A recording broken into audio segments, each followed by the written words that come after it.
Meal மேக்கரை வச்சு veg kebab எப்படி செய்கிறதுன்னு பார்க்கலாங்க. இந்த ரெசிபி செய்கிறதுக்கு 1 கப் அளவுக்கு மீல் மேக்கர் எடுத்திருக்கேங்க. நல்ல சூடான தண்ணியை மீல் மேக்கரில் சேர்த்துட்டு ஒரு 5-6 நிமிஷம் நல்லா ஊறட்டுங்க. தண்ணி நல்லா பிழிஞ்சு எடுத்துகிட்டு மிக்ஸி ஜாரில் சேர்த்துக்கலாங்க. பச்சை மிளகாய் 2, இஞ்சி பூண்டு பேஸ்ட்டு 2 ஸ்பூன் சேர்த்துட்டு நல்லா இந்த அளவுக்கு அரைச்சி எடுத்துக்கலாங்க.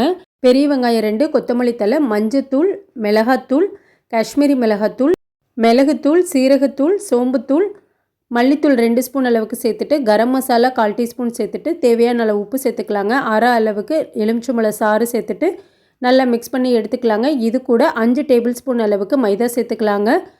3 டேபிள் ஸ்பூன் அளவுக்கு கார்ன்ஃப்ளவர் சேர்த்துட்டு நல்லா தண்ணி சேர்க்காம இந்த அளவுக்கு மிக்ஸ் பண்ணி எடுத்துட்டு உருண்டைகளாக பிடிச்சு எடுத்துக்கலாங்க.